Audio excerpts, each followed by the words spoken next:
Thank you for joining us this morning at our City Council study session. We'll go ahead and get going. Ruth, could you please call the roll?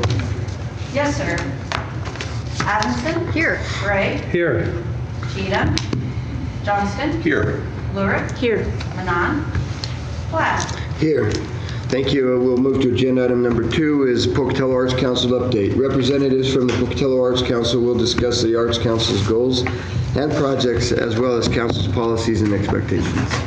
Good morning. Thank you. Good morning. I'm an army of one this morning. That's right. You look all right. And happy to be here. Good morning. What's up? My name is Mark Cooper, and I'm the chair of the Pocatello Arts Council. Thank you, Mayor Blatt, and ladies and gentlemen of the council, for allowing me to speak here today. Happy to present our year in review. So didn't start out on the best foot. If you'll recall, we lost our past chairman, Frank Hartlieb, and about this time last year, and I took over as chair in February. So there. Other than that, we had a pretty good year. I'm happy to review that with you. It's been very exciting. So let me get started. All right. I first want to just talk about some initiatives that we did as an organization.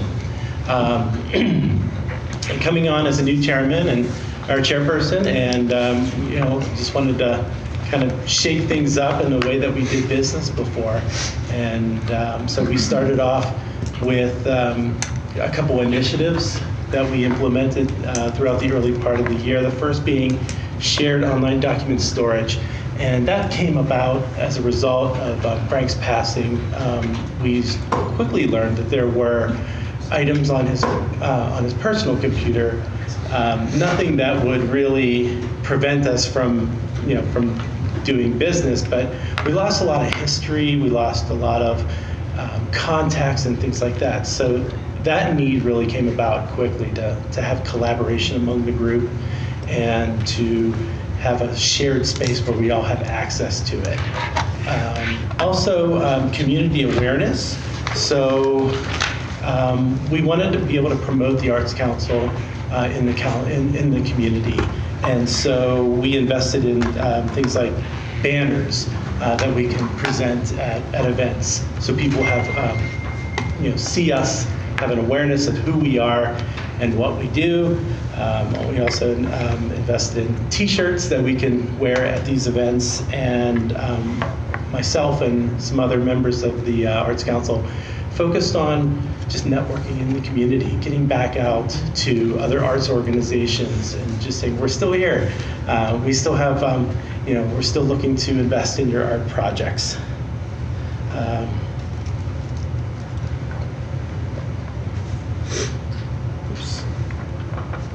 Oops, going back there, sorry about that. We also revised our grant process. So as you know, one of our main focuses as an organization is to invest in projects and events and other art initiatives in the community. And so we have a grant that we give out twice a year, 2 cycles, and there was a little bit of confusion around that of our current members. So we took some time to look at the grants, revise the guidelines. We determined the grant cycles, and then we also focused on promoting it. So working with a team of folks, I helped come up with a more assertive marketing plan for our grants in the community, so people are aware of it, so they can apply. I also helped to organize subcommittees, and this started out, we had in September, and I'll talk about this a little bit later, but we had a fundraising event, and there was a subcommittee that worked on this. And out of that came the idea of having subcommittees as a new way of doing business. And so there was definitely a need for subcommittees in terms of marketing and promotion for events, because I don't think we did that very well in the past. And so we established a marketing subcommittee. We also established a subcommittee for budgeting and finance. We have a treasurer who runs our tab, But we've never really done a good job of forecasting what we want to do. And so we established this group, and it's been a learning curve with our amazing treasurer who's never done this kind of thing before. So we're still working on that process, but he's coming around to the idea of forecasting and planning for future events, even though we don't have those future events established yet. Yes, Jim. Would you review for me, I've kind of forgotten the dollar amount in terms of the grants that you're able to give each year? It's been so long, I just don't remember. Yeah, thanks, Jim. We do 2 cycles for the grants. We give up to $1,000 each grant cycle for individuals who apply. So we budget for about $2,000 per year. Mm-hmm. And our money is coming from where? Our money comes from the city. We get $10,000 a year. I believe that history goes back, somehow connected to The Stan Rock Coming House. from the Stan Rock. Yes, okay, Yeah. now it's coming back, thank you. Yeah, so generously, the city gives us those funds to invest in the grants, to do events and things like that. And you're totally autonomous in terms of being able to award those grants. There's nothing that we approve or anything on those. Correct. Okay, Correct.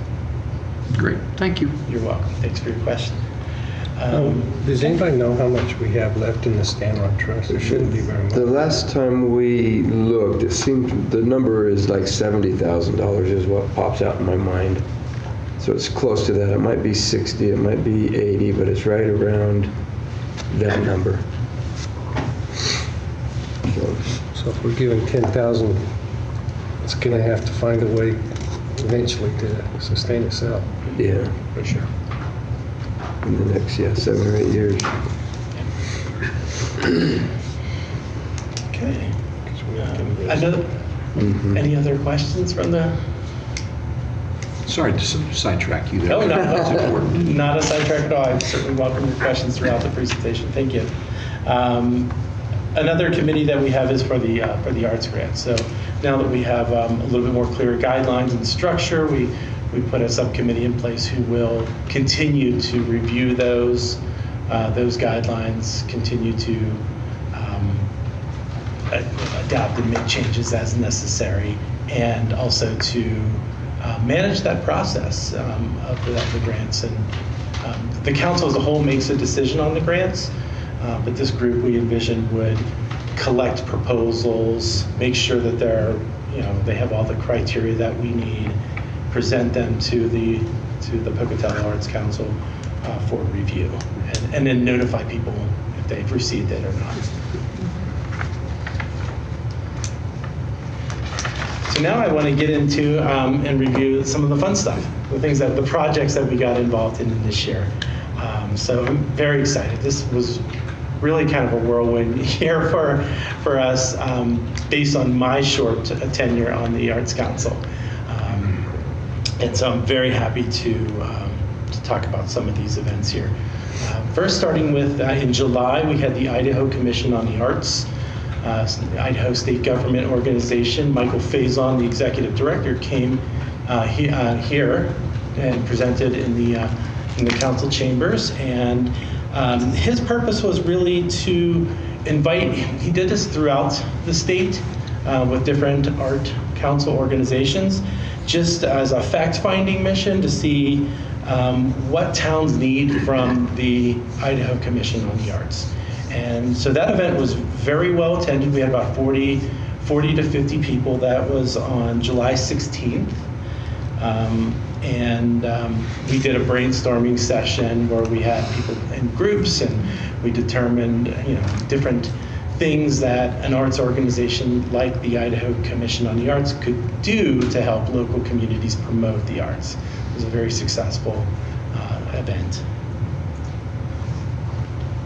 And then we had Shakespeare in the Park. Shakespeare in the Park, I believe, is in its 15th year.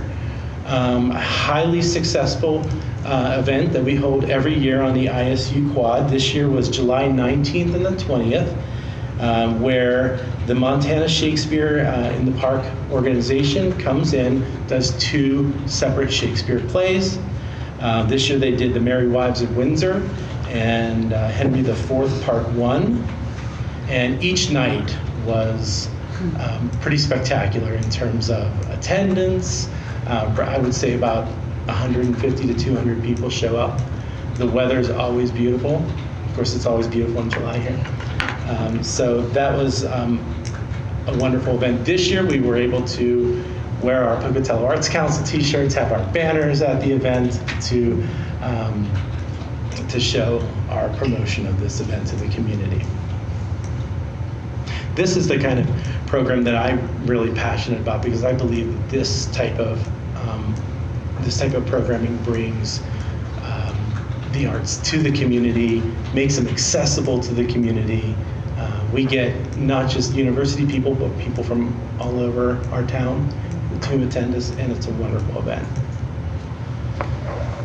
Then we had Old Town Alley. Old Town Alley was an interest. It came about as I found it on Facebook. Michael Haas, who owns can't remember his name. Cottonwood Junction. Thank you very much. The Cottonwood Junction posted something on Facebook after an art walk event, and I contacted him and said, "How can we help? How can we get involved? This sounds like a really cool activity." We met. We walked the space, and he showed me exactly what he wanted to do. He wrote up a proposal. We brought it to the Arts Council. The Arts Council voted to give their organization $1,000 to help with the supplies for the Old Town Alley. The call for artists went out in, I believe this was kind of at the middle of July, end of July. Call for artists went out. There was 15 or 18 artists who were selected to do murals in the Old Town Alley, and a premiere event for the Old Town Alley happened on August 19th. So there was a really nice attendance at the premiere. Roughly about 35 people came to that event, and Michael continues to promote this at different art walks and things like that. So this has really become an attraction. We hope that it continues to become an attraction. I've worked with the Old Town Pocatello Tourist Board to get this onto their website. So when they look at different attractions in Pocatello, this comes up first because it's the newest. So this was a really nice event. This is intended to be a continuous event, a continuous process. So every year they will, the Cottonwood Junction folks will evaluate and rotate different art exhibits into it. So it sounds like this is going to continue to live on and change very much if you're familiar with Boise's Freak Alley, kind of a similar. They actually invited the founder of Boise's Freak Alley to come in and kind of motivate people and talk about how he got started in. He painted a mural. It was really interesting to meet him. Also in July and in September, we had a Arts Awards and Empty Bowl fundraising event. So in July, we worked with the ISU Clay Club, the ISU Craft Shop, to help us to produce ceramic bowls for the fundraising event. So students in the art department were busy throwing clay and forming bowls and firing those. And then in July, we brought about 150 bowls I don't think we brought them all, but we brought close to 100 bowls to the Portland Farmers Market. We had a community event where we invited the community to make a donation to the Idaho Food Bank, and then they could paint a bowl. They could also reserve a ticket for the event at that at the paint party in July.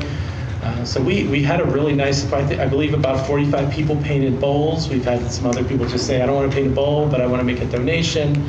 It was a really nice event in the community, and media came out for that. And then in September at the West Side Players, September 13th, we had a fundraising event. And a few of you were there.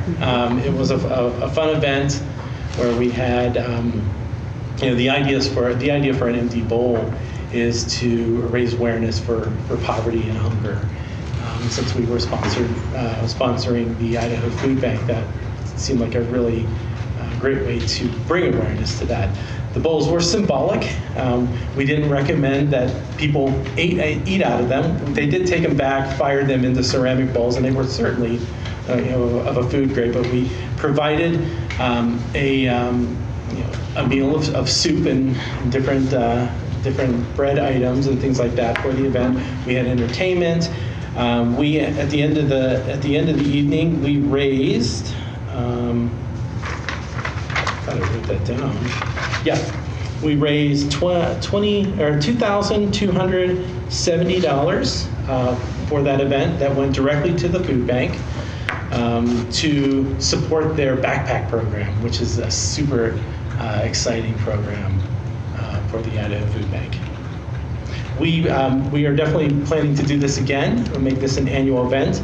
The awards component of this of the evening went to two outstanding local artists, Naomi Velazquez, who is Idaho State University professor, chair of the arts department, and a visual artist. She's an amazing artist, does a lot of work in the community. She's often with a group that I bring down to the Idaho Food Bank on a monthly basis to volunteer there.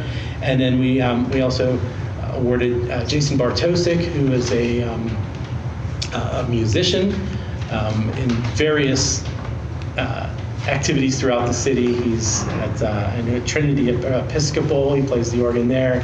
He's involved at Old Town Actors Studio, different other theatrical groups. He's also a teacher. So I felt that those two were very worthy of receiving the award for first Arts Award program. Let's pause here for any questions. Okay. Let's have a couple more things. Then in October, we sponsored another mural. We seem to be on a mural train since the Old Town Alley, which really sparked a lot of interest in doing murals throughout the city. And so the owners of Station Square and local artist Nick Hotman approached the Pocatello Arts Council with an idea to put a mural on the back of the Station Square building. So this is a mock-up that they presented to the Arts Council.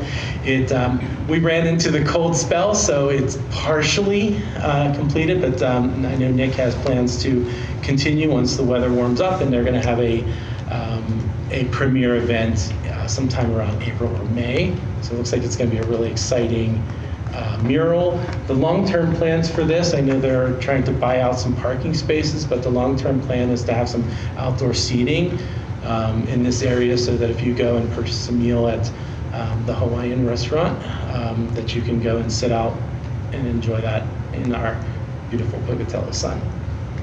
And it's right next to the Off the Rails Yes. brewery, so when they open, you could also sit outside of their establishment. Sounds like a great summer evening to me. Yeah. Good food and community. So that's an ongoing project. The Pocatello Arts Council invested, we did a $1,000 grant for supplies and scaffolding that went to this project.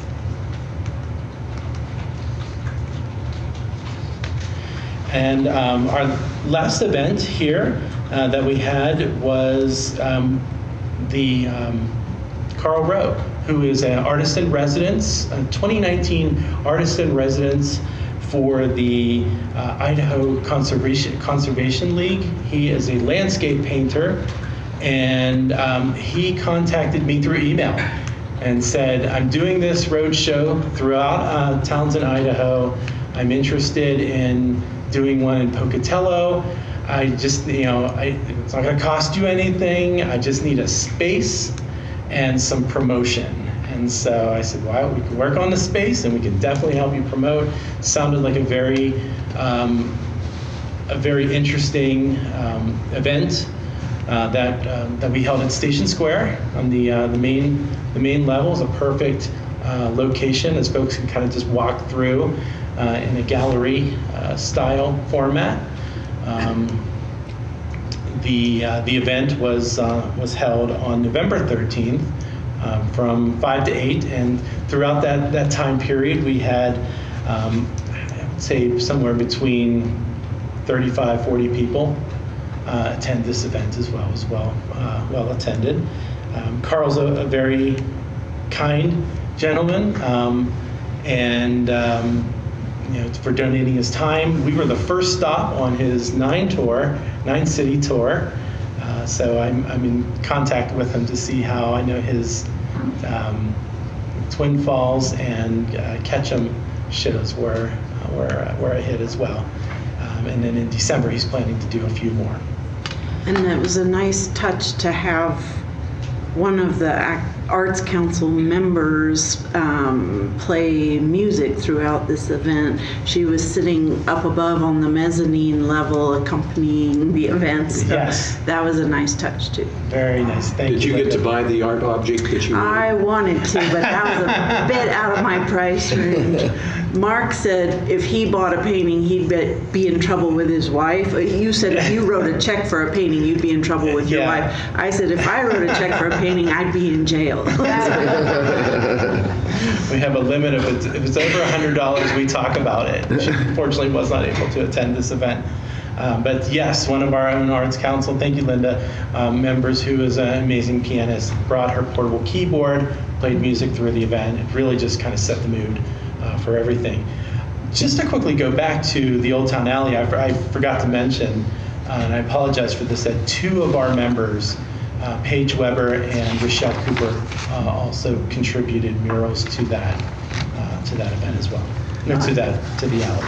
And I guess on the Empty Bowls fundraiser, Cameron Day, another Pocatello Arts member, his band was the band that your husband likes so much. Yeah, Really. Funk 30 PM. They are a jazz funk band, and it's Cameron, his brother, and some of their friends, and they're an amazing band. It was so much fun. A lot of energy.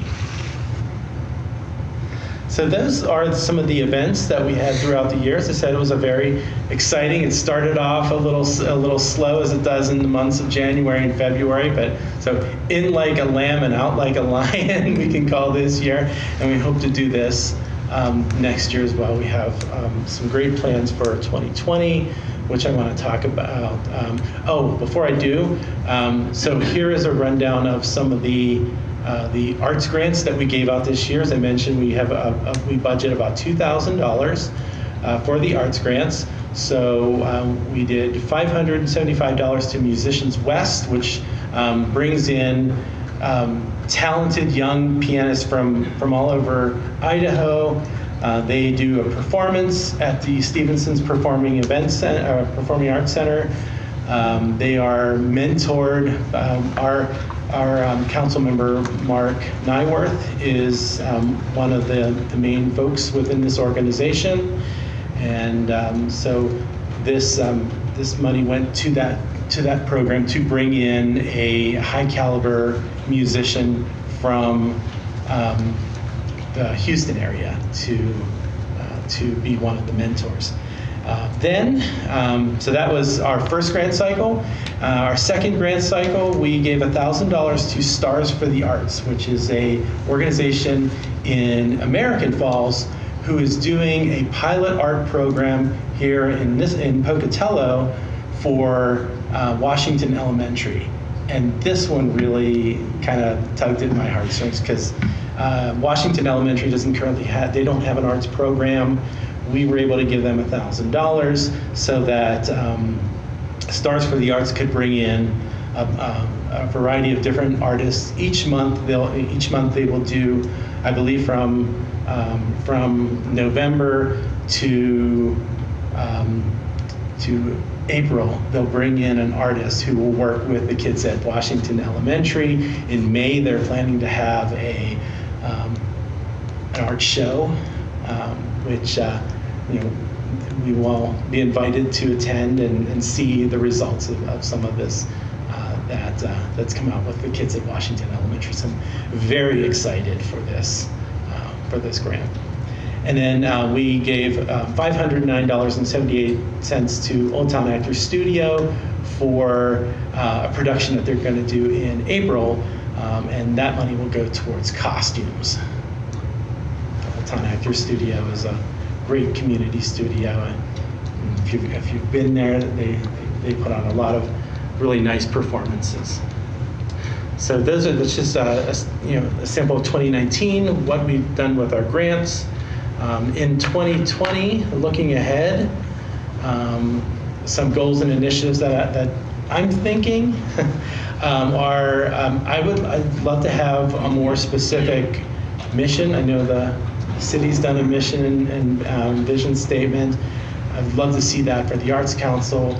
I don't feel that our current vision statement really accurately describes what we do and who we are. So I'd really like that to be a strong statement, and then just kind of give us as an organization a vision of what we hope to be in the future.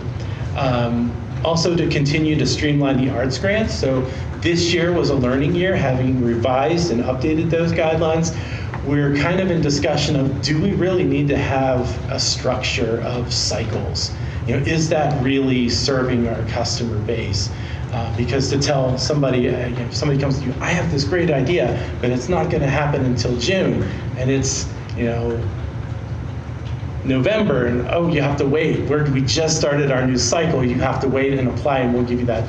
So we're in discussions of, do we want to be more reactive and to say, if somebody comes with us with a great idea, it's not going to happen for a while, or it's going to happen because we've gotten a few proposals that are going to happen next month, and we don't want to have to turn them down because it's not in the cycle. So we're really looking at that in our response to the community as our customer. We're also looking to do a revamp of the website. If you go on our website right now, it's a little outdated. So our marketing subcommittee is working with the city to update that website. I'm also trying to promote making the arts more accessible, as that's a personal passion of mine. So those are just some initiatives that we're looking for in the next year. Some of the projects that we have on the horizon, we're looking at doing some Arts Council meetups with artists in the community. One of the gaps that we've identified is just the connection. There's a lot of, having done these events over the last year, I've seen that there is a wealth of talent in the city of artists. We're just not connected. And so that's a huge gap. And so we're looking to close that gap by having monthly meetups, or maybe not monthly, quarterly meetups, to get people together, to connect, to share, to talk about what they want to do. And then that's a great way for the Arts Council to stay plugged in as well, so that we're not finding out things on Facebook, and that we're finding out things from the artists themselves. We also plan to do Shakespeare in the Park again this year. And as I mentioned, we're looking to do our second annual Arts Awards and Empty Bowls fundraiser, as we had a really great connection with the Idaho Food Bank and Jonna Boot, who is the marketing coordinator at that organization. So she's excited, we're excited to do this and to do it bigger, better than last year. So I think that's that's all I have. I want to thank you for your support. I'm here for your questions, but really want to thank you for support for arts in the community. Super. Any questions, council, for? I just want to make a comment. It's not a question, but I want the council to know, I mean, Mark has done an incredible job, and you can probably tell from previous presentations, but I think this committee was sort of wayward a little bit or stagnating in a way that Mark has brought new focus, new energy, new leadership that has really energized this committee. And I think all these exciting events are a result of that. But I want to commend him for doing a great job as chair. Thank you. It's a pleasure. Any other questions? And thank you. We appreciate what you do for the arts, for sure. Thank you. Thank you. Okay, we'll move on. Agenda item number 3 is Regional Economic Development of Eastern Idaho Ready update. I believe there must have been some miscommunication on timing for them, and so we will move to agenda item number 4, Brady Chapel Restoration update. Planning and Development staff will be present to discuss and seek council's directions regarding funding options for the restoration of Brady Chapel. Good evening, Mayor and council members. Melanie Gigley, Director of Planning and Development Services. My apologies that that's just reaching you today. I was in Billings playing with my granddaughter. So certain things get in my way sometimes. Just brief background, the HPC has been working for many years to do some restoration to the Brady Chapel. They have successfully gotten the pinnacles created. They are in storage, waiting to be replaced on the top of the chapel. And we were to the point where we thought we were going to be able to get them installed. However, when we had a mason come and take a look at it, apparently there is sufficient masonry repair needs that before those pinnacles are placed, there needs to be some repair on both the inside and the outside of the chapel. In order, I'm not going to say it's going to fall down, that's not what I'm saying, but it needs to be fixed structurally here before we can put anything else on top. So this increased the cost from $15,000 for the pinnacles to about $60,000 for the entire project, including the masonry repair. The HPC has raised about $5,000. They've been, running fundraisers for the last several years. We recently were awarded a grant of $5,000 for the Idaho Heritage Trust, from the Idaho Heritage Trust, to assist with the project, but that leaves a gap of $50,000. That would be quite a charge for a small group to do fundraising. Is there any money that might be available from the descendants of Brady? I mean, this is a monument for the Brady family.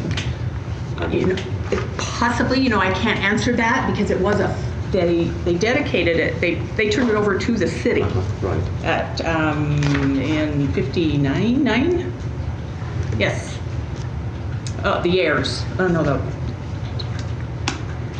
We actually in 22, we accepted it, 1922. That's something I don't know if the HPC has looked into it. I will also admit that I'm kind of second string on this project because of some staff changes, so I may not be able to answer all the questions well.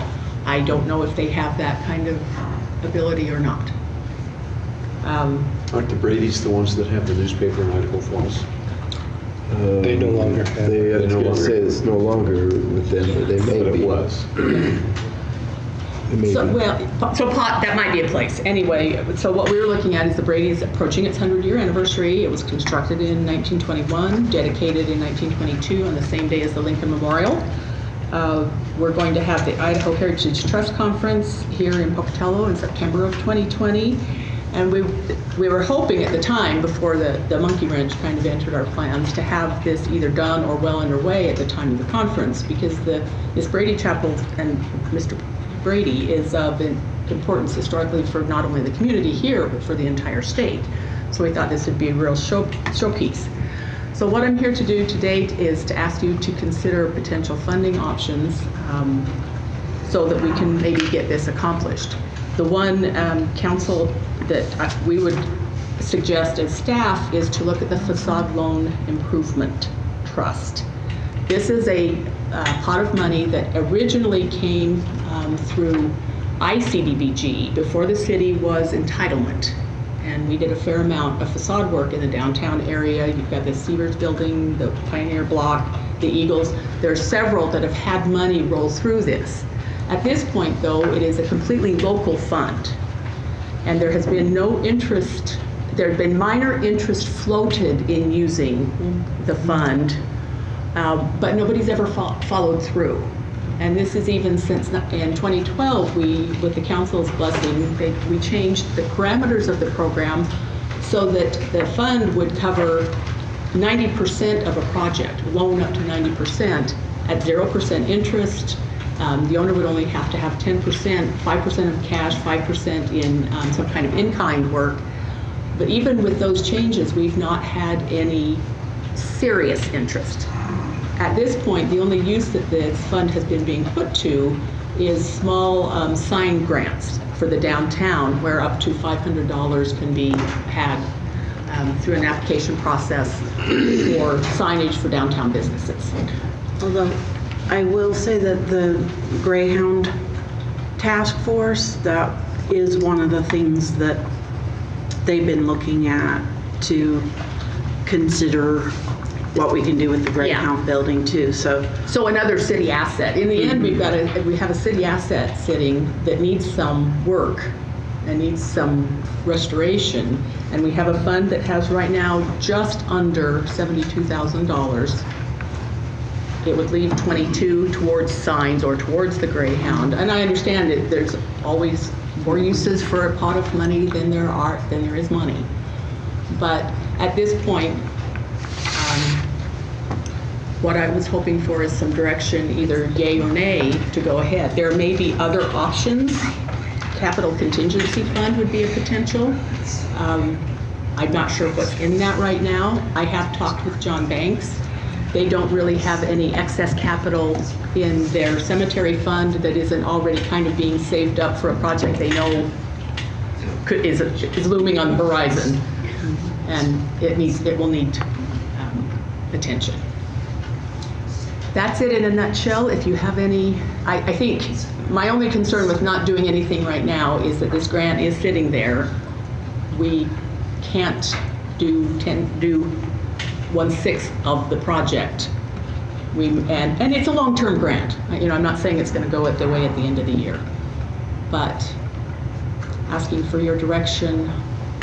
So I think Council President Johnston has a good idea, and it would be interesting to see if the Brady family would contribute any at all to something like this. And I think it would be worthy of at least reaching out to do so. Yeah.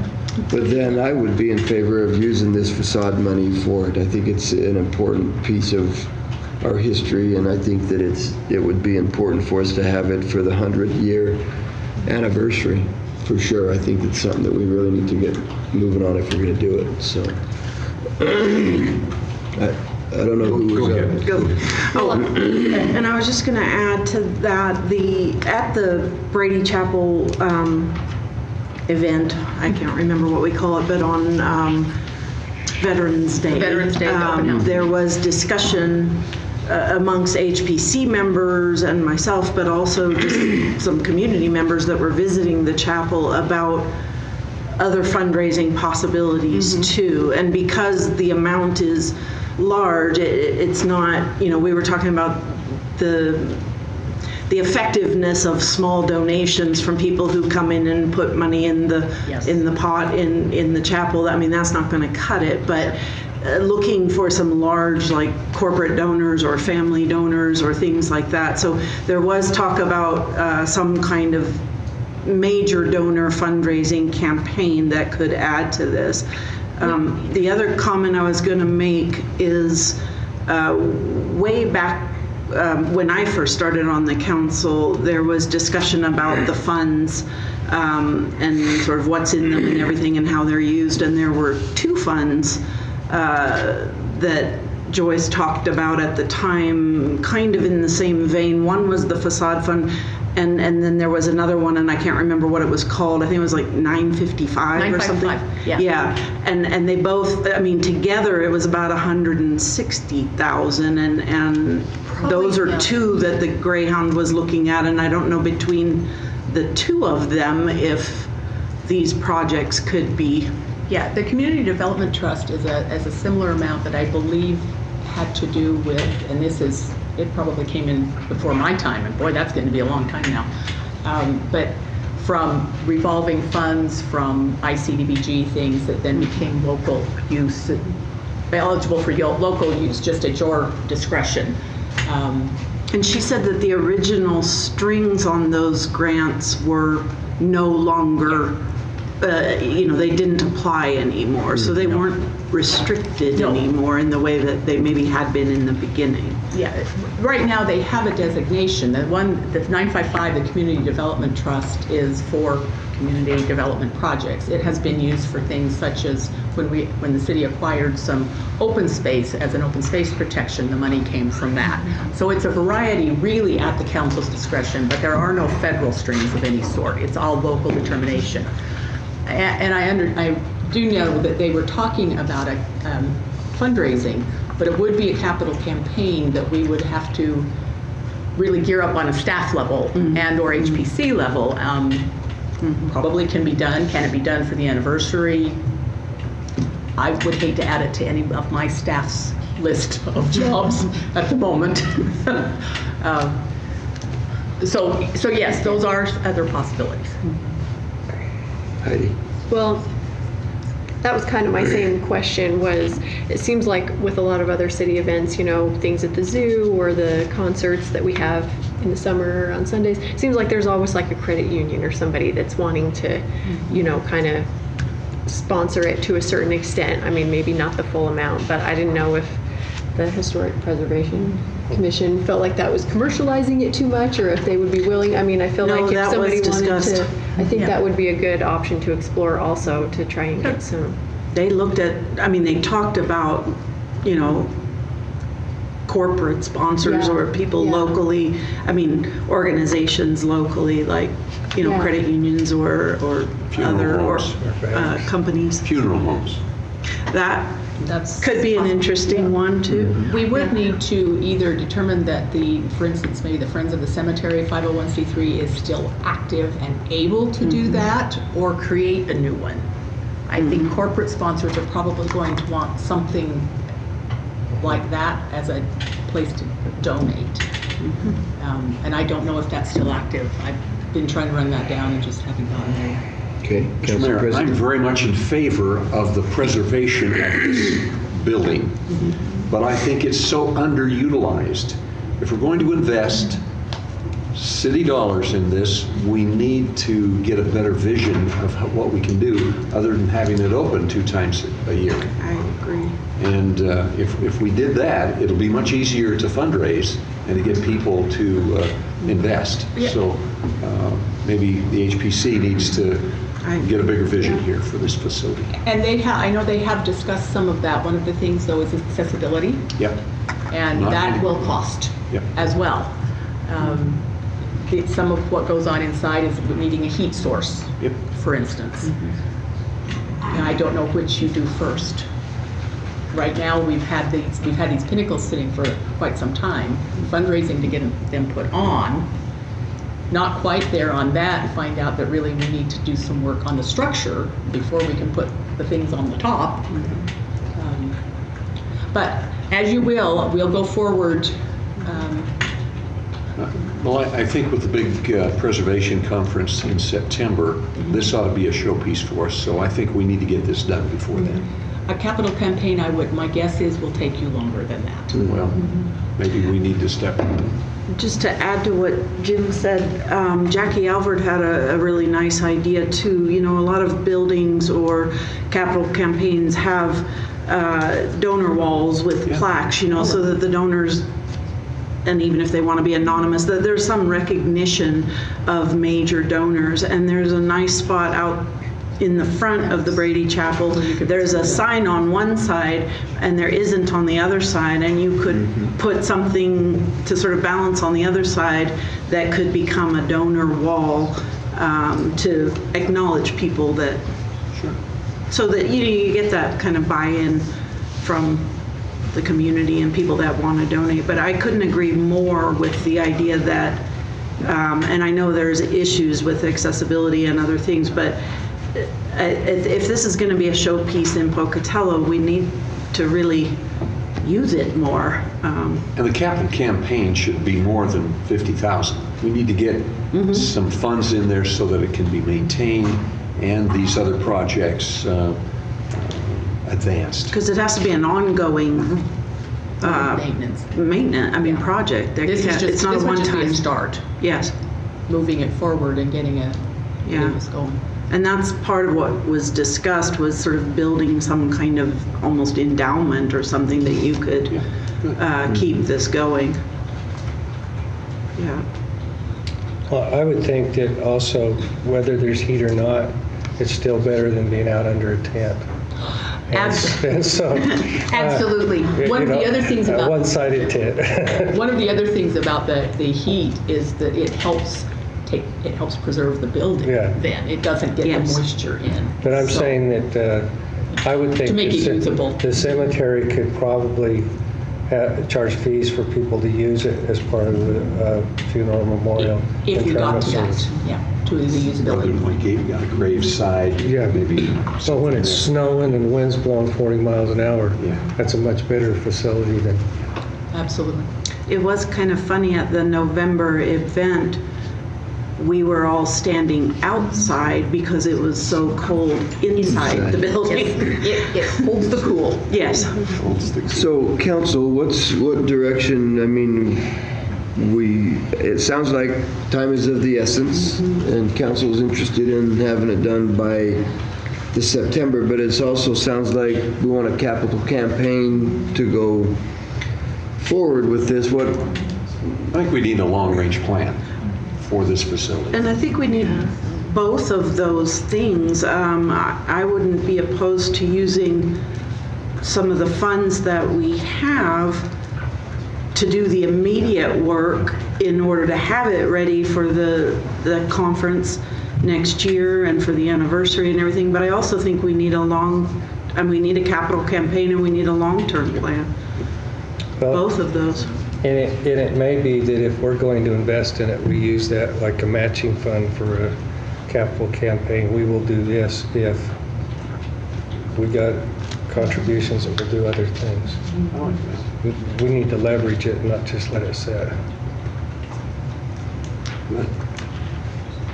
okay, Are we, so I'm just, I was my Are we request making a would be motion? to, especially if we can use the funding to get this started. If, we'll go ahead at your direction, but to get anything done this summer, we really have to have the money in place here. I think we ought to use the fund and go ahead immediately, but that the plan would include contacting the Brady family, the funeral homes, and others that would possibly have an interest in seeing this facility enhanced. So did you want to do something like the matching idea that Councilman Bray had and say authorize like 25 out of the facade and then the rest hopefully can be raised, or what was your thought on that?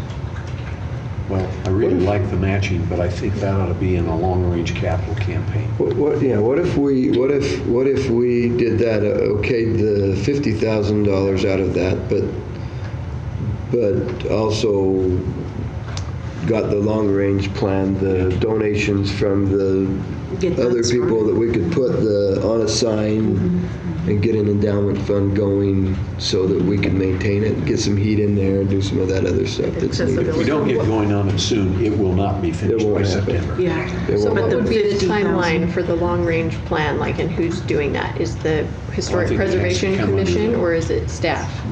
I think it working would together. be a mix. And Okay. once we get back to fully staffed, that can be one of the projects that goes with the HPC, and maybe looked at whether that Friends of the Cemetery 501c3 still exists.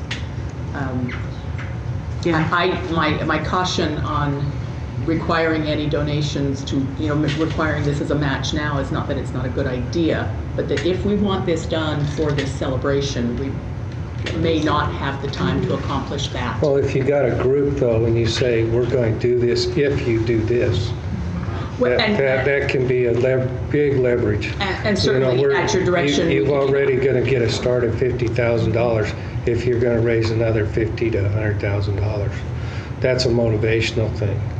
If we just say we're going to do it, there's no motivation for anybody to do anything. We fixed a problem, just wait till the next problem. That's kind of why I was asking, like, what's the timeline and what's the, plan? Because I think it'd be an easy thing to Yeah, I think have on you use the back it. burner. I think not you that use it as a that would be- carrot that entices people to. I understand you're super busy, so I'm not trying to say that as a dig, but I just know and if it's what you hard want to do get. is make the whole thing long range, that's fine. We can certainly do that. But I think what I would, again, caution is that I doubt doing that you will have the repairs done for the conference, let alone the actual anniversary of its And when is the creation. conference? Did you say that on here? September It's in 2020, How long, next how long will year. it take to do the repairs once the contract? I think we can accomplish the repairs this summer in time for the September conference. I think it needs to be a combination of the two, that there's some money authorized to do the immediate work, but then there is a capital campaign that is, part of the long range, because this is going to be an ongoing project. I mean, it's not like once this is fixed that then we're done and, that's the end of it. The rest of it then would be things like the heat and accessibility. And maintenance and a upkeep for maintenance account or something, yes. perpetuity. Absolutely. Are there people on the HPC that are willing to do fundraising and call some credit unions and call some funeral homes and call and reach about it out? Limited, there are some, yes. There is some, yeah. So, I mean, I'm just wondering if they could get an email today saying, hey, let's get going on this, start and come and report back at our next meeting. I would think they could have And I- contacted a few people within, a month before their next, and that still gives time before summer to, And I did have talk to something. them about being willing as the liaison to help them with that. I still have concerns about whether the timing of that would allow us to complete this project in time. I do. I think that needs to happen, absolutely, but I think it needs to be both things. So. Well, if we look at having it done 2 weeks before the September date, and we look at how long the project takes, and looks at how long it takes to get a bid, and we back it up, I still think we can go into the spring some, before we do bids and everything else. So we've got some time to set a plan in place, I think. as long as we get on it now. Yeah, as long as we get on it now.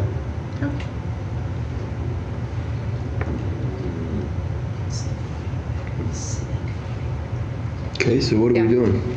Well, so just to be clear on my position, I definitely do not want to use any of the cemetery reserves. I don't want to use any capital contingency. Facade,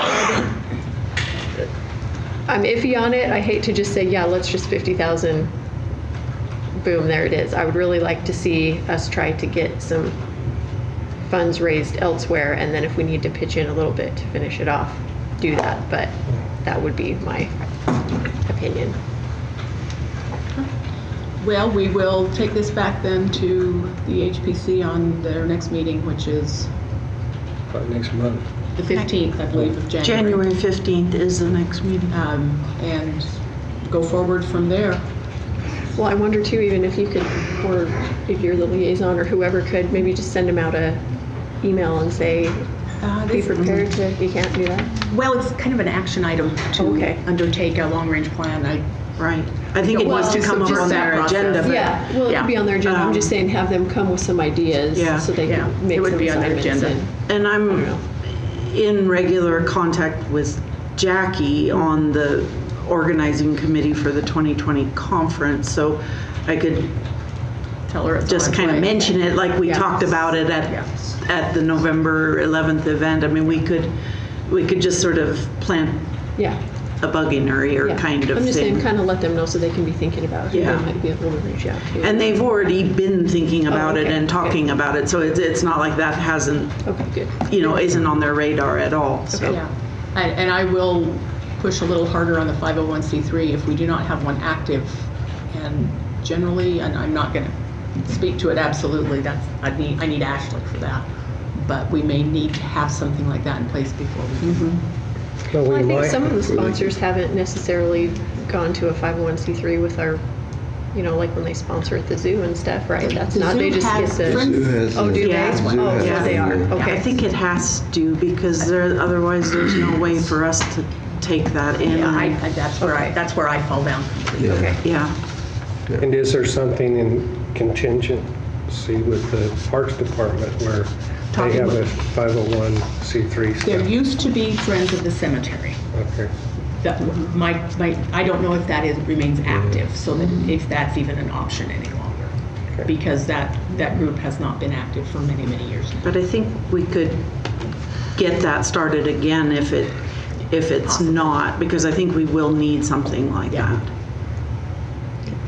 So if you'll look into that, see I if will we've do. got that, and talk to them about a capital campaign, Parking. and then we'll go from there. We'll go from there. Okay, Thank you very much. thank you. We'll move to agenda item 5, Northgate Upper Waterline Partnership Proposal. Representatives from Millennial and Portneuf Development will be present to discuss a proposal to establish a waterline partnership for the upper waterline loop of the Northgate development area. The water line will be 18 inches in diameter and connect to the transmission line located at Butte Street and Satterfield Drive, running north to the current city of Pocatello boundary. Hello, good morning. For the record, Buck Swaney from Millennial Development. I'm here with Ken Poppy from Portneuf Development, and wanted to do a couple of things here, but first to take just a moment and provide a little bit of an update on the overall public-private partnership. When we last met, I believe it was in July with you to talk about sewer provision, the thing which we've since successfully worked through, thanks very much to you and your efforts. We also left that meeting with something of a desire to kind of round up what's been put in and how the city has contributed in terms of cash contributions, but also value in kind. And so I want to just walk through and update a couple of those details before we move into the water detail. So a quick refresher on the public-private partnership. You'll recall, and we've talked about this once before, but I think it's worth just 1 minute to refresh. Originally, when we came to town several years ago, Northgate was going into Bannock County. We wrote a new zone and passed it. We would work water and sewer issues on site. We would complete necessary permitting, and then we intended to incorporate as a new city. Then we met with Pocatello City, and pretty quickly the city said, hey, wait, stop. We can provide an easier path to sewer and water without difficult permitting issues. We can put up to $5 million into infrastructure upgrades as necessary. And the city knew and understood the scale of our development. We've always been open, transparent, and careful about explaining what we wanted to do and when. And so we agreed to join Pocatello and collaborate on everything here. For us, this collaboration really has 3 pieces, and those pieces are sewer, water, and roads. Those are the things that we needed to manage. Everything else is pretty customary. If we want power, we talk with Idaho Power and we manage power. But making sure that we have sewer and water, those are larger system questions, and getting roads, as you've seen over the last 3 years, is a very big and difficult technical challenge. So with that, we've been working hard with you for those years to complete these things, and this is from Merrill with your staff. This is the current accounting, and there probably are some other things, but this is more or less the staff's current accounting of transactions that have gone into the city's part of the public-private partnership. So it's topped $4 million.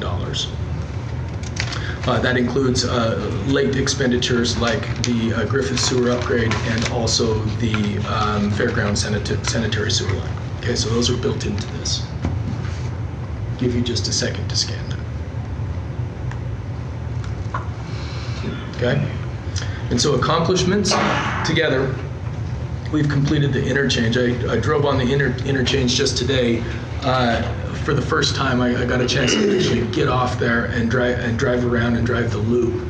I'm incredibly curious to see how that's changed, how busy it is down at the Chubbuck Diamond interchange and also at Pocatello Creek interchange, and I'm guessing it's had an immediate pressure relieving effect. It feels really good to have that project done, something that we know is going to bring benefit. Again, 16 years ahead of schedule is going to bring benefit for a long, long time.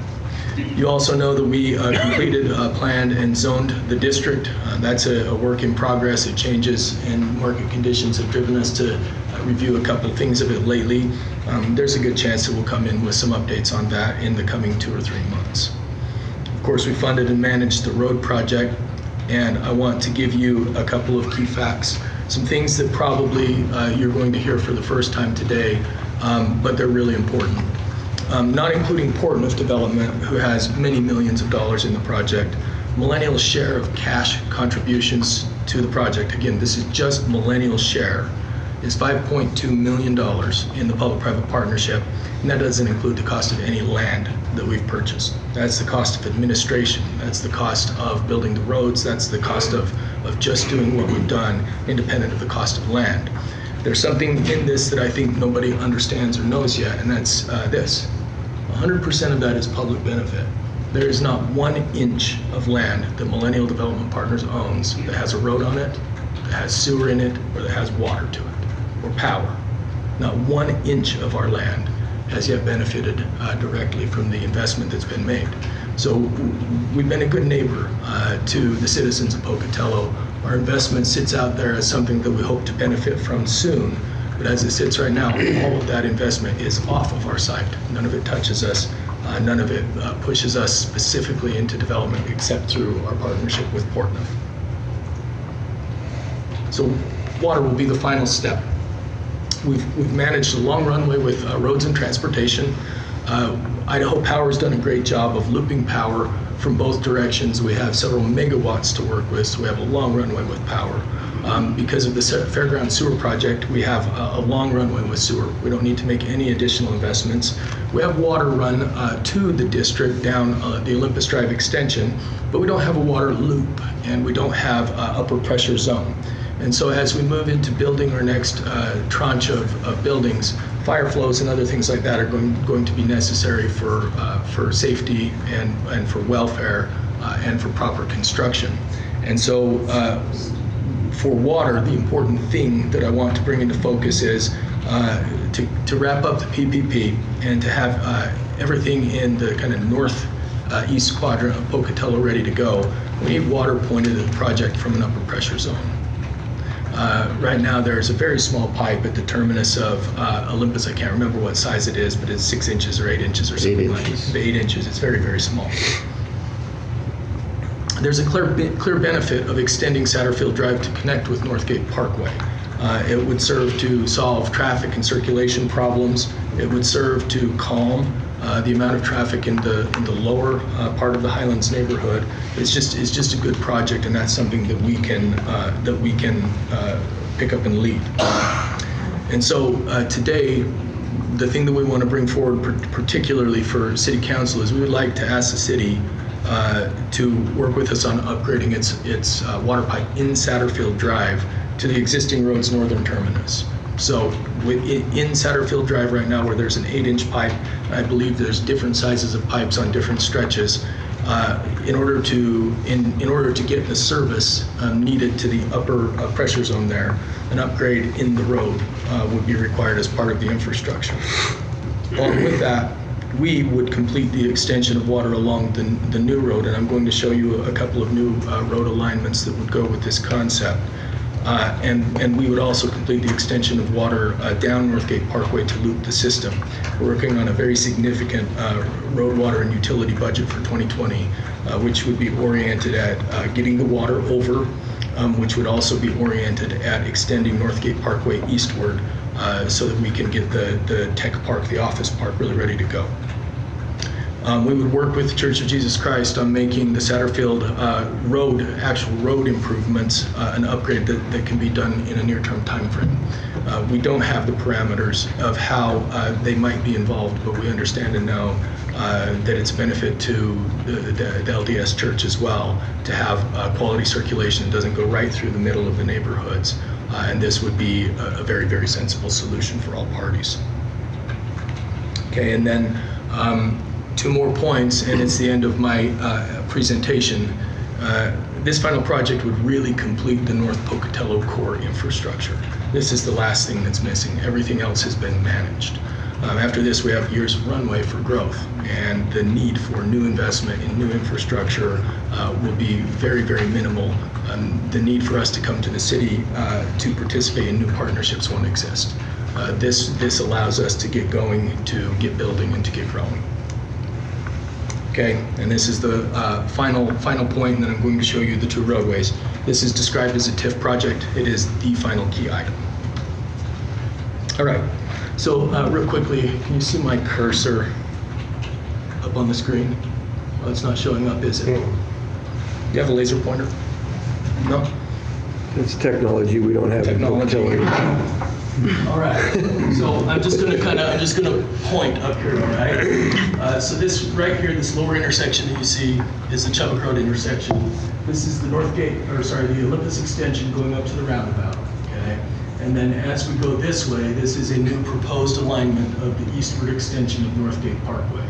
And part of the reason for doing that is that we can avoid building 2 roads, rather than having a road go straight up the north side of it, and then having a small interior road to build as well. We can just simply move the road up the middle and have significant building lots on each side with high quality access. And then right about at the apex of that, when it turns into the foothill by the Cedar Knoll, a smaller road that is scaled and designed exactly the same way as the current Satterfield Drive would come down and make its way to connect. And so you can imagine that people from the Upper Highlands neighborhood would have a more direct access to the freeway in this direction. And then people from the new growth and development would have multiple easy ways to get around Pocatello to and from the temple, to and from the fields down at the Wellness Center, and so forth. This is a close-up, a new diagram, fresh off the press today, of the profile for the Satterfield Road extension. It keeps to city standards for grade and for alignment and for curvature. It's meant to be a lower speed road that doesn't accommodate 45-mile-an-hour traffic. It really truly is a functioning extension of Satterfield Drive. And so I wanted to produce this information, get out in front of you. The city's involvement in this piece of road extension, we're not envisioning any involvement. It's something Ken has already approved the right-of-way for the road, and then we would be working in a partnership to build it outside of any city involvement other than oversight and approval for a public road. Well, with this road, it will help alleviate a lot of the traffic headed east on Butte Street and south of Satterfield going Yes. up to Yes. the temple. I know there's a lot of people that are concerned with added traffic. This would alleviate a lot of that traffic as A well. whole bunch of it, most of it unless they were intending to go down to Olympus Drive for a specific reason. Yeah. Yeah.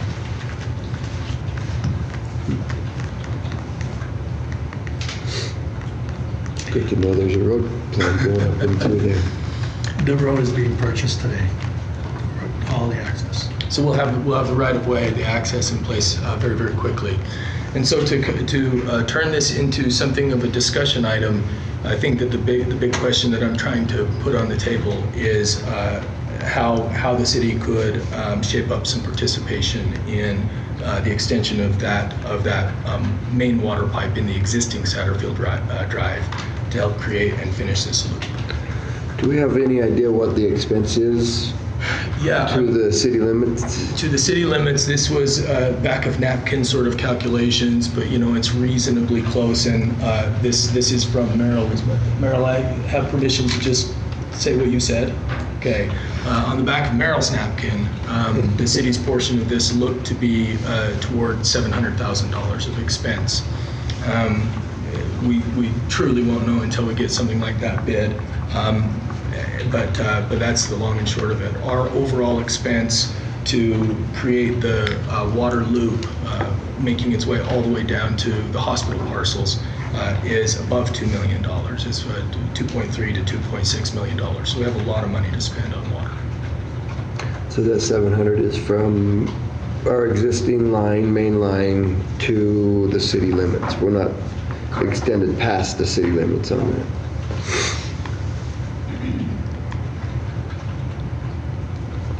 That's a significant contribution to our community. I want to compliment you on that. Yeah,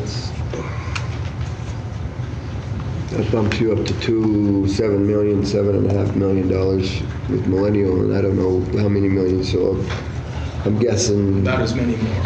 Yeah. And at this point, when the eastern extension of Northgate Parkway is done and the water's there, then for the first time and finally, we will have developable lots that we can begin to market more. It's probably important to point out that on the east side, our developers have put in if you're about what they are to this point, $10 million. I'm pushing those.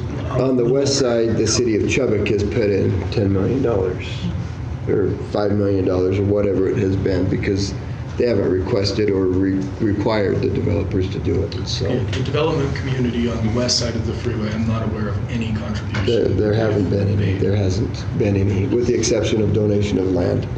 And what's your total on the east side? Millennial's total is above 5 million. It's 5.2 million. I'm into 11. 11, so we're looking at 16. But you're also talking, you're not talking about the land you've had to purchase for right of way and stuff like that as well. And I'm also not talking about specific lot development. I'm talking about regional infrastructure development. So that's significant. When we had the public hearing, I asked a specific question because we had some of this stuff on the list, sewer and everything. And I said, we're looking at several $100 million total with what the city's required. And I said, how is that going to be taken care of? And your reply to me, Buck, was, it's in the TIF district. Okay, I'm not seeing that now because you're coming back asking for $700,000. It's not in the TIF district. So there were, in the TIF district, there were 3 pieces of infrastructure. Perhaps they show up in 3 places where we understood that what we were talking about was making an off-site connection that was essential to serve the site. But, this is one of those. And correct me if I'm wrong, I think all our other builders have to pay for these connections. I think every time Satterfield has expanded up there, they pay for the infrastructure expansion. Haven't they? They have on the, yes. Every time they go and add on, they pay for the infrastructure. Every time somebody goes up in Trail Creek or City Creek, to my knowledge, they pay for that infrastructure to service their land. And that's the question I asked, and now then I'm getting a different answer than I got at the public hearing, because our plan was about the deliverables to your place and out those costs, and you told me it was in the TIF district. And I maintain that. I don't think I feel inconsistent or think inconsistent about that. Okay, so it's a TIF reimbursable So this is a TIF reimbursable project? Yes. And this is an item that was in our prior discussion. It's been a continuous item of discussion. We've all known that this particular thing I brought out the sheets we had at that public hearing and said, this is what we're requiring for sewer. This is what we're requiring for water, the infrastructure we're having to put in. And how are we going to pay for it? And it was pretty clear to me it wasn't going to be on us. We can go and look back at the record, and we can go and look back at the sheets, but they all reflect that we've intended continuously and together to have the city participate in the public-private partnership to the tune of $5 million, and that included sewer and included water contributions, and they're all in the TIF district and those documents. So we won't, but we have more sewer to bring, don't we? No. That 700,000 or million, I thought it only delivered 750. No, we're up to over 2,000 sewer units available. Okay.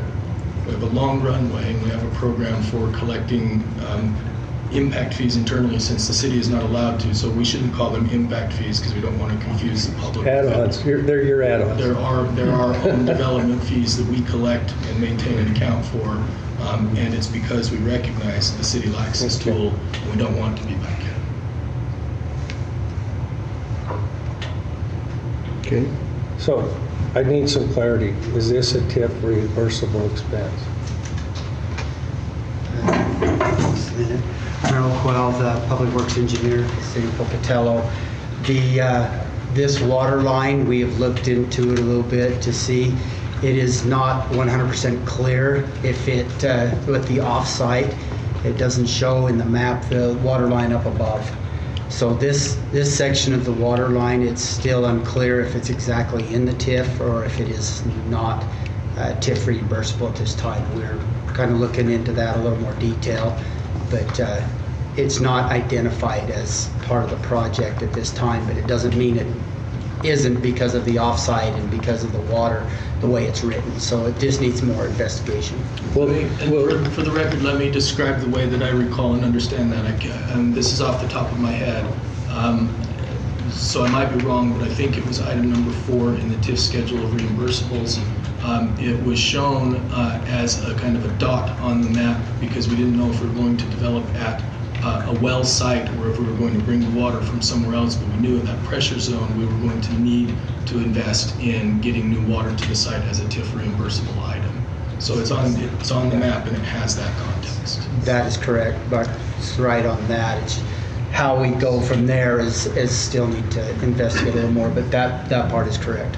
so So it's called out in the TIF plan.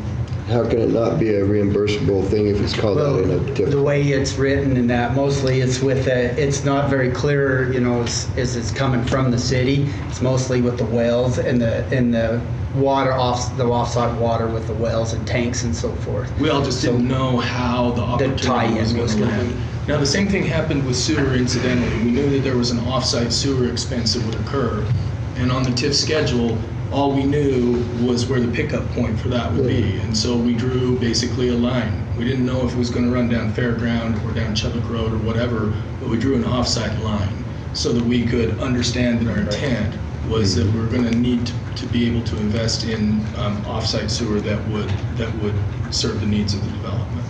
And that was found to be in the TIF when we did the investigation and that would be included. okay. So just to be clear, do you think this is likely that this will turn out to be a similar situation, I would or we hate to can't say? speculate on that side. We are working with Melanie and to do that investigation. He doesn't want to speculate, but I will, and I'm confident that it is. That it is? Because it was discussed and it was talked about. I'm good here. Okay. That I'm was- confident that it is a reimbursable from TIF, the same way the sewer was as well. But Okay. I think it's just dotting i's and crossing t's. Sorry, Melanie. That's fine. Melanie Gigley, I don't know if I'm the director of PDS or the PDA here, so take your pick. Yeah, as Buck's described it, we looked at it, it's number 4, it says off-site water. It's not, I think, was identified as a developer reimbursable cost. It was not specified, so I said, well, I kind of hate to say absolutely yes, absolutely no, but it's similar to the sewer question where it was identified over here as a cost that would be reimbursable. We just need to dig farther. But I think it's at least potential. Yeah. When is your intent to put the road and the remaining part of the line in? What is your? The water for certain next year, 2020. The rest of the road would depend on what we can put together with, meaning the Satterfield extension would depend on what we can put together with other partners. This water's needed for fire suppressant for the hospital and for the other things It has multiple needs So- and purposes. Yeah. so that's part of what's held up the moving forward for Yeah, I mean, honestly, we've had our hands really, really full with the work that we've been doing to get the interchange done and get everything built up to that point. And so this is just one of the things that, it's actually, I think, only been this year that a lot of the study material kind of emerged. And so as far as if the study material had emerged in advance of us completing the TIF district, we would have been able to be much more specific about this is where we would place the sewer and this is where we would place the water. We just had to be abstract about it. Yeah. Okay. Any other questions, Council? Well, so I was just going to ask, so this will address the Yeah. medical center, any needs, there's not going to be any additional? Yeah. Okay.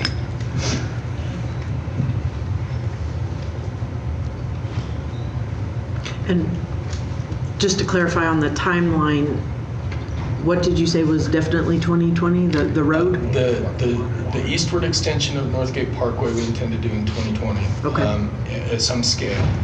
But getting the water loop done in 2020 is really essential for us. Okay, and that is dependent on this Satterfield extension, okay. So you'll do some of the road, but the road will not be complete in 2020. I don't want Sir. people to leave here thinking, all right, we're going to have a road done in 2020 Certainly and all not that stuff. Satterfield as an extension, but right of way, and if you run the water, then you also end up needing to fill the ravines and do Sure. the culverts, and so, a partial completion of that would come into play. We wouldn't be driving on it, but we would know where it was Mountain going. biking, yes. Driving, no. Yeah. It depends on who buys what, too. So, yeah. Okay. I think we need a real clear ruling, though, before we commit. Because didn't you go to the lawyer last time to get an interpretation of what this was, so that, Yeah, I talked with Megan briefly, So- but I think what we just need to do, there's a chart in there that identifies them and identifies who puts the money up front, who gets reimbursed. Okay. This came up, I'm a little late to the story. okay. Well, I think we I just think we need should to get into it and get you an answer. get that clarified. You can get an answer for us probably today or tomorrow from Megan on that, Probably. assuming she's in. And just a reminder, because I think it matters, the numbers that we put into the spreadsheet were all rough order of magnitude numbers. We didn't know how much the sewer would actually cost. We didn't know how much the sewer or the water would actually cost. We did our best to use our skill and expertise in development to come up with some averages. They've tended to not be very far off. They've tended to be pretty good so far. So if it's thousands this way or thousands that way, it's not at all surprising. It should be. Yeah. Okay. I think we have fairly decent rough numbers. It's just something, like I said, I feel more comfortable if I take a good close look at it.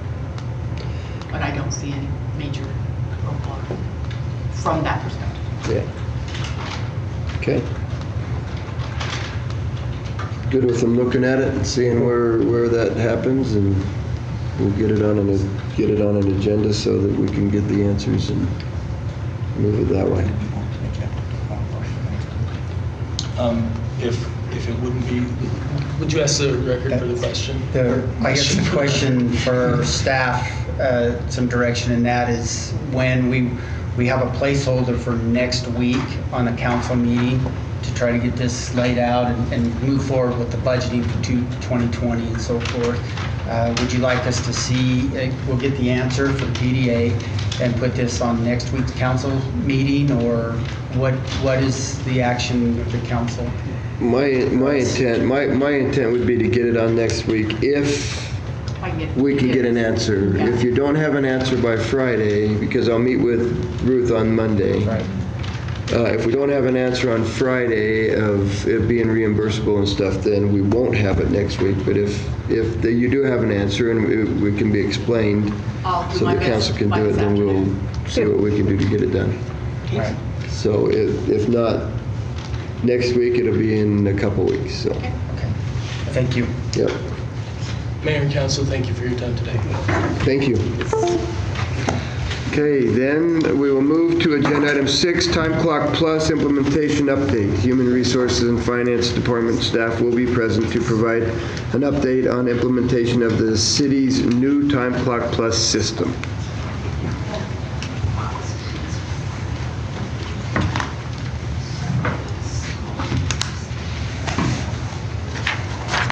my sheet to Ruth. I can share. Heather Buchanan, Human Resources Director. Ashley Welsh, Chief Financial Officer. We are not here to ask for anything. We're just here to give you an update on the time clock and the electronic timekeeping system that we purchased this last fall to let you know how implementation is going and what the rollout plans are. So stop me if you have any questions. HR, Finance, and IT have had an implementation team that's been working on this all fall. We had planned on doing training later this month. The training materials got in a little later than we anticipated, so we have bumped that training to January. While you guys were meeting, I went ahead and sent out calendar invites to all the department heads and the payroll clerks, letting them know when their specific training was. And employees got an email on when the all-employee meeting will be. We will offer one training session with the outside vendor. After that, we'll do in-house training and have a recording of the one we do with the outside vendor. It's gone well. There's been some hiccups. You learn interesting things about your own system when you try to mesh it with another one. IT staff has been swamped with a bunch of projects, and they've been excellent at helping us make sure this gets rolled out on time. We've tortured a couple people over in finance to make sure that this is all going to meet the needs of the payroll processing as it's loaded into our system that actually pushes the money out. We've met with almost every department head. We're just wrapping those meetings up now, and we've determined what time of time entry they want, and if they're using the app, are they going to geofence, geotag? We're getting all those specifications developed into the system now. Do you have any questions for us about how we're doing or anything specific about the project that I might have an answer for? There's a lot of technical things I couldn't answer for you. So can you give us kind of an update? I know that it's been extremely challenging. There's a number of departments that we're trying to force a lot of employees through, and within a minute to be exact time. What challenges are you facing right now in implementation, and what should the council be prepared for in the future? I've brought a lot of changes before this council in the last one. You know I have no problem bringing change to you. This is one of the few items that I kind of regret bringing. Exact time has caused a huge problem with morale. It has caused huge concern amongst department heads with their overtime budgets. Employees feel like we're trying to punish them by going with exact time. In all fairness, the vast majority of our employees, they show up to work before their start time. I'm using an example in sanitation. Our sanitation drivers show up anywhere between 15 minutes and an hour early. They show up, they make sure their truck's warm, they do like their little pre-check, then they stop and have a couple cups of coffee and they play a game of dominoes, and then at their rollout time of, I think it's 7, they get in their trucks and they go. They do that because they're good employees and they want to make sure they're taking care of their equipment and they're meeting the citizens' needs. Now they're worried that we're all going to have to stand in a line to walk through one of the 2 time clocks we have over at the Public Works Annex to make sure they're in right at 7 o'clock so that they're not going to be subject to discipline. Managers have been very helpful in making sure they ask questions and expressing their concerns, but they're all concerned that their overtime budgets are not going to be able to handle this couple of minutes we're going to see per person. And the problem becomes, if you try to avoid the overtime at some point during that FLSA cycle, so that a week for a general employee, you're going to have to either let them go early or make them stay a few minutes later. When you're running crews, that doesn't work very well. It has been a hit on morale that I didn't see coming. So I'm disappointed that that's kind of where we've ended up with this. People are understanding that this is what we're going to do, and they'll do it because we've asked them and the direction has been clear, but there's a lot of heartache around it, and I didn't anticipate that. And that was one of the decisions we had to make when you made the presentation of whether to go to exact time or rounding. And this was my concern about using exact time, is that it feels too micromanaging and that people feel they're not trusted and everything. And I'm wondering, I mean, Is there any way to reverse that decision and go back to rounding? So just to make sure I finish up with Mayor Blad's, and then I'll address that. A couple of departments have actually opted to purchase additional time clocks. I think they run around $2,000, $2,500 for a standard clock because they don't want their employees concerned about getting in and out. Chief Gates was a department head we met with, and he inquired about getting time clocks for their 4 stations. In all likelihood, they're only going to run between 7 and 10 people through those clocks. So if you're looking at a $2,500 price tag, that's pretty expensive for 7 to 10 people, just because he wanted it to be easy for their employees coming in and out of their scheduled work. We've had a request at City Hall now for a time clock, which we had not budgeted for because 99% of employees have a computer here and there's kiosks, but there's concerns about levels of employees and how comfortable they are with technology. City Hall surprised me for a time clock question, but I can understand why they're asking. When we come in the spring to ask for funding to roll it out to our seasonal employees, we would probably be asking for more time clocks as well, simply because some departments cannot absorb that cost. Yes, you can make a change to the exact time versus rounding, but that is a decision that has to happen immediately because we are well into training materials and well into configuration. And I'm not asking for the change, I'm just responding to what you've asked me. Well, I know I've heard a lot of the morale issue has been an issue, and so I was confident you had.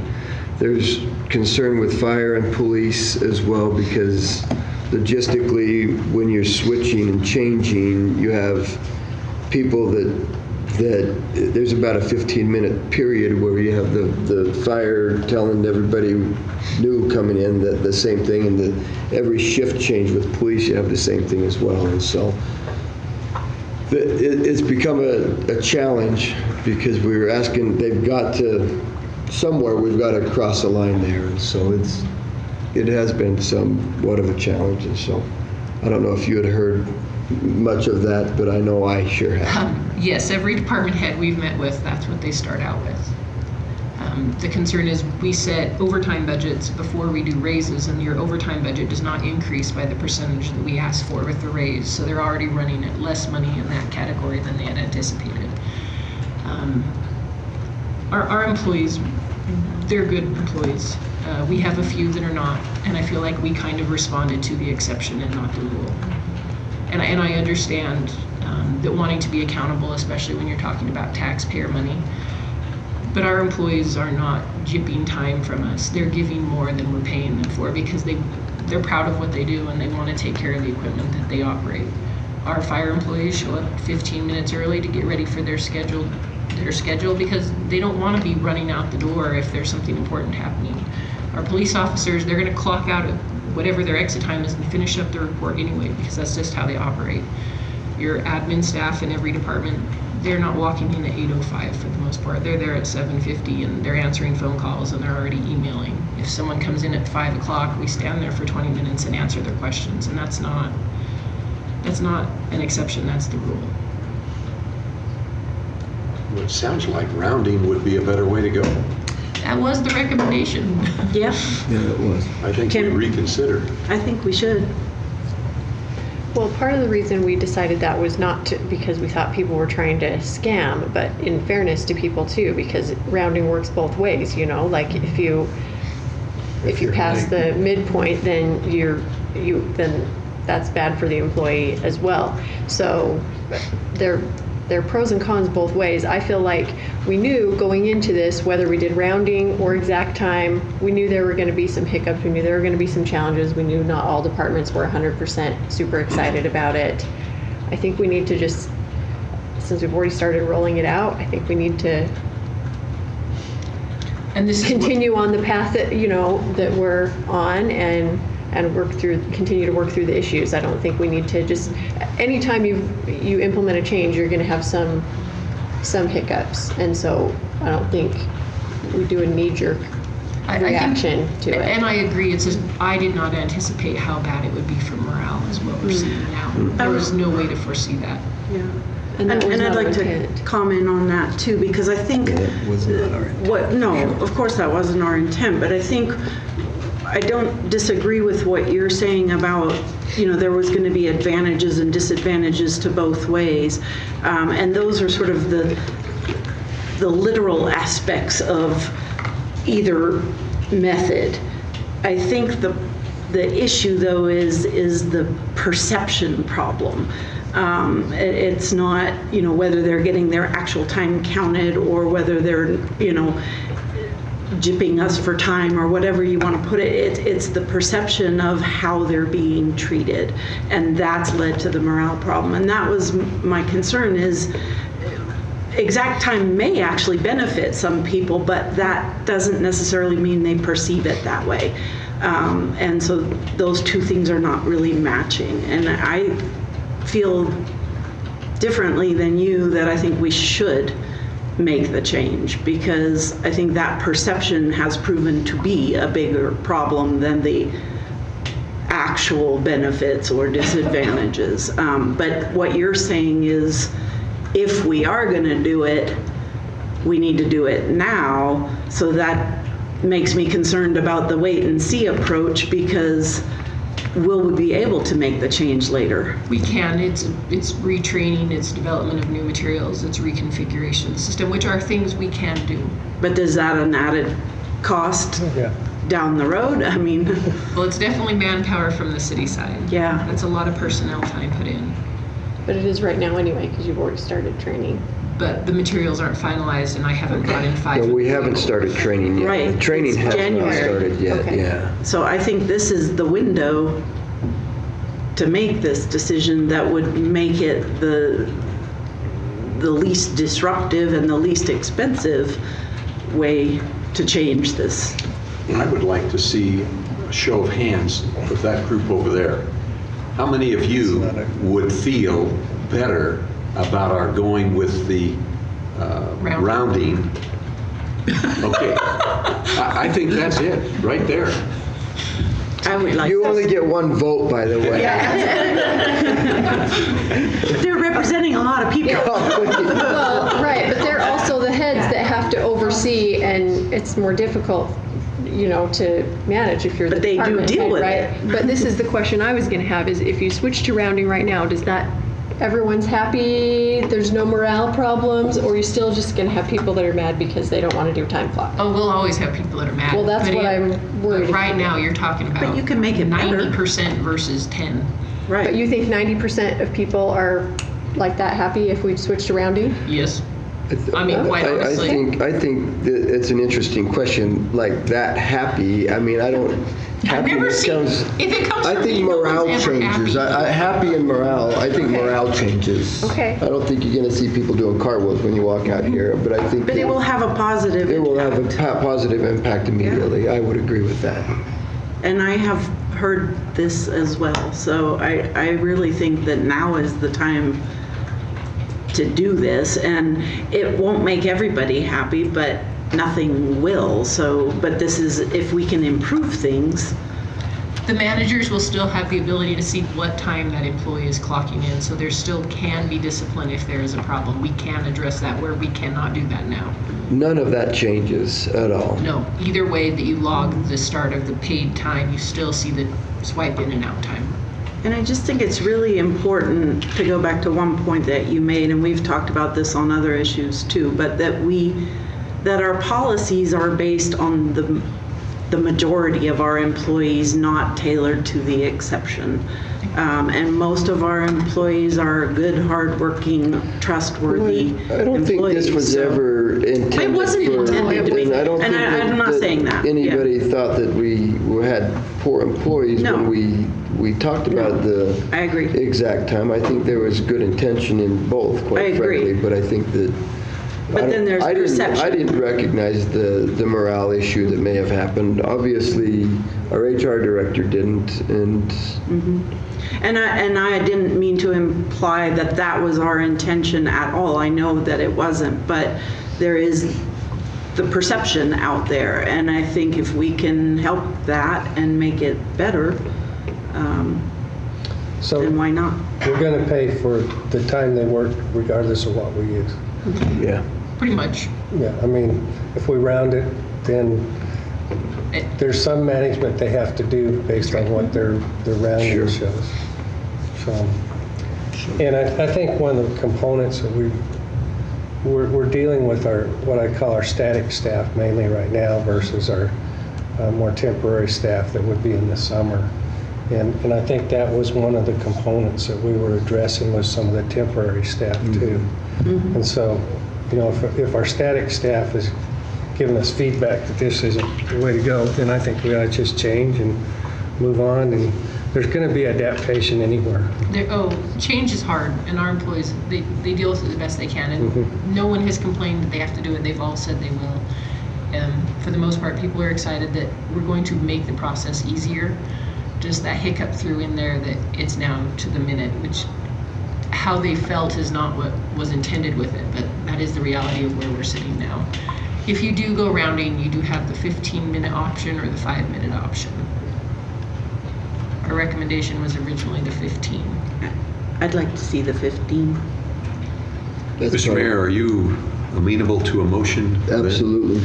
I move that we alter our original proposal by using the rounding system with our time clocks. 15 minutes. Is that necessary? 15 minutes? I think We've that- got to choose one. I think you choose one, 15 or 5, and I would recommend the 15 right now. Okay, 15. Second. Okay, we have a motion and a second, a motion by Council President Johnston and a second by Lyric. Is there any other discussion? I just have a comment. The reason why I felt like exact time was a good way to go, and I know Councilman Cheatham's not here, but he feels the same way, is because we've seen it in other organizations that we've been with, and it's been good, and the employees have liked it, and initially there is a change, a learning curve, but we've both seen it with our experience and feel like it's a good system. So I still am gonna go with what What you've seen yeah, and and I'm sure experienced, everyone yeah. will overrule me right now, and that's fine, but it was never intended to be a, problem, but to me, that seems the most fair way to people, is you're gonna get every minute that you clocked, and I nobody's follow trying to that short logic. you, we're trying to actually be fair with you, and that's the way we've seen it be enjoyed by employees in other organizations, so that's where I'm at. As large as this one?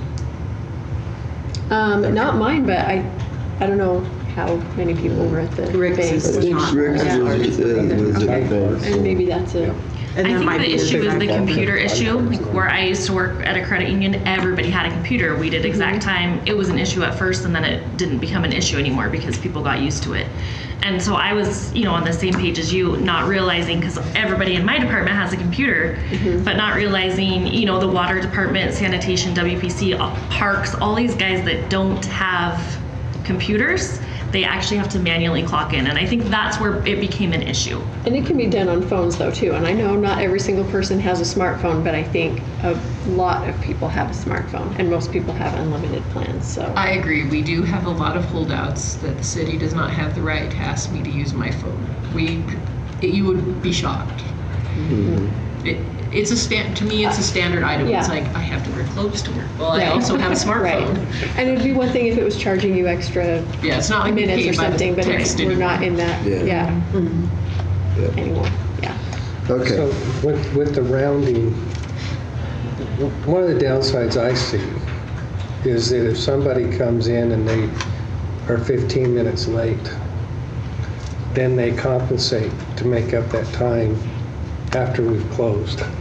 But the department head can restrict that. Okay, so, Yes. but we're putting it on the department head then. It is anyway. Okay. I just, how people, I didn't mean to be late, I gotta make it up. They will do that, and there are some people that are characteristically late. And the department will still, the manager will still have the exact Okay. time clock in. So they actually still have a much better tool. It just Okay. eases the administration a little. Okay, I just don't want to put the department heads in the crosshairs too. Well, I can guarantee that even if we went with exact time, discipline will not be coming out of my office for people who clock out at 5:02. That's going to be a department head issue. Well, and it's on department heads right now anyway. I mean, this is a tool that they can actually pull up and say, look, you're consistently here and we need you on time. And so that, if that's the case. And so I think it's a good thing. Okay. Council, we have a motion by Johnston and a second by Lyric. Ruth, could you please call the roll? And that is to use the 15 minutes? To use the 15 minutes, yes. Okay, sounds good. Johnston? Yes. Lurick? Yes. Adamson? No. Ray? Yes. Okay, thank you very much. Then we will make those adjustments in your training if you would. Then we'll go from there. And thank you, council, for coming in today and for being here this morning. We'll go ahead and... Can we have one announcement to this group? One announcement. There is a diaper drive going on. Oh, yes. And we have people out here who are really excelling at this. And we, as a council, need to help get some diapers. Get the... So $1, if you contribute $10, it will take care of the diapers for a whole month.